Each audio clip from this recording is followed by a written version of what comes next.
کتابوں میں لکھا ہے کہ عقل مند انسان وہ دنیا میں بھی خوش قسمت انسان ہوتا ہے اور آخرت میں بھی۔ رسول اللہ صلی اللہ علیہ وسلم نے فرمایا الجنت 100 درجات، جنت کے 100 درجات ہوں گے۔ اور رسول اللہ نے فرمایا کہ 99 منہا لأہل العقل، کہ ان میں سے 100 درجات میں سے 99 درجے جنت کے وہ اہل عقل لوگوں کے لیے ہے، اس میں اہل عقل والے جائیں گے۔ اور رسول اللہ نے فرمایا وواحدۃ لسائر الناس، اور ایک درجہ تمام کے تمام لوگوں کے لیے۔ تو خوش قسمت انسان وہ دنیا میں بھی بہتر ہے اور آخرت میں بھی۔ اور حکماء نے لکھا ہے کہ ہر چیز اذا کثر رخص، جب وہ زیادہ ہو جاتا ہے، جب وہ بڑھتی ہے، جب وہ تعداد میں زیادہ آتی ہے تو رخص، تو اس کی قیمت کم ہو جاتی ہے، تو اس کی قیمت گھٹتی ہے۔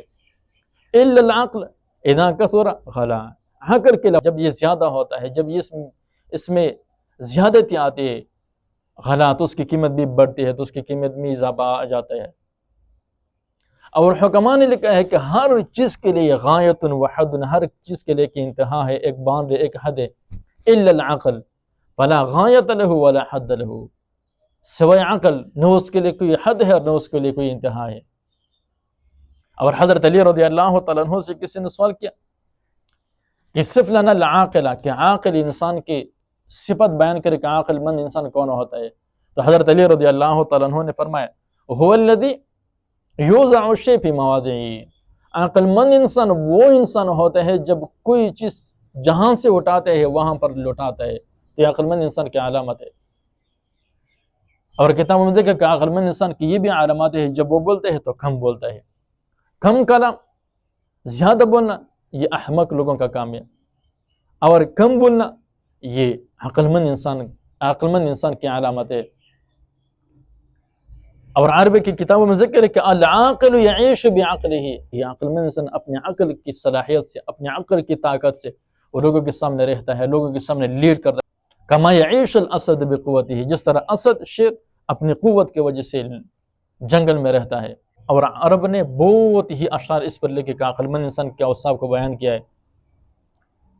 وہ لکھتے ہیں اذا لم یکن للمرء عقل، جب کسی انسان کے لیے عقل نہ ہو، جب ان کان ذا بیت علی الناس ہین، اگرچہ وہ جائیداد والا ہے، گھروں والا ہے، مال دولت والا ہے، لیکن پھر بھی لوگوں کے سامنے وہ ذلیل ہوتا ہے۔ تو عقل یہ اللہ تبارک و تعالیٰ کی جانب سے ایک بڑی نعمت ہے، اور عقل مند انسان یہ دنیا میں بھی خوش قسمت ہے اور آخرت میں بھی۔ اور عقل کو اللہ تبارک و تعالیٰ کے طریقوں سے، اللہ تبارک و تعالیٰ کے احکامات میں صرف کرنا ضروری ہے۔ اب عقل کی یہ چیزیں اس حوالے سے حکماء کیا فرماتے ہیں؟ تو بعض حکماء فرماتے ہیں کہ عقل کے حوالے سے وہ لکھتے ہیں، اس کے ماہیت کے حوالے سے لکھتے ہیں کہ هو نور وضعه اللہ تعالی طبعا وعزیزۃ فی القلب، کہ عقل یہ نور ہے اللہ تبارک و تعالیٰ کی جانب سے، جو اللہ تبارک و تعالیٰ نے دل میں رکھی ہے۔ کالنور فی العین، جس طرح آنکھ کی روشنی جو اللہ تبارک و تعالیٰ نے آنکھ میں رکھی ہے۔ اور وہ فرماتے ہیں، اور اس قول والا فرماتے ہیں کہ یہ زیادہ بھی ہو جاتا ہے، کم بھی ہوتا ہے، جاتا بھی ہے، آتا بھی ہے۔ اور بعض اہل علم حضرت فرماتے ہیں العقل هو جوہر مضین، عقل ایک روشنی والی جوہر ہے، اللہ عز وجل جو اللہ تبارک و تعالی نے پیدا کیا ہے فی الدماغ، دماغ میں۔ اور وہ فرماتے ہیں وجعل نورہ فی القلب، اور اس عقل کے نور کو، روشنی کو اللہ تبارک و تعالی نے دل میں جلائی ہے، دل میں پیدا کیا ہے۔ اور حضرت امام ابو حنیفہ رحمۃ اللہ علیہ سے پوچھا گیا کہ ماذا تقول فی حق عقل کے حوالے سے آپ کیا فرماتے ہو؟ تو حضرت امام ابو حنیفہ رحمۃ اللہ علیہ نے فرمایا کہ محل العقل الدماغ، کہ عقل کے محل وہ دماغ ہے۔ تو عقل یہ اللہ تبارک و تعالیٰ کی جانب سے بہت ہی بڑی نعمت ہے۔ اللہ تبارک و تعالیٰ جب کسی انسان کو عقل مند بنا دیتا ہے تو یہ ایک خوش قسمت انسان کی علامت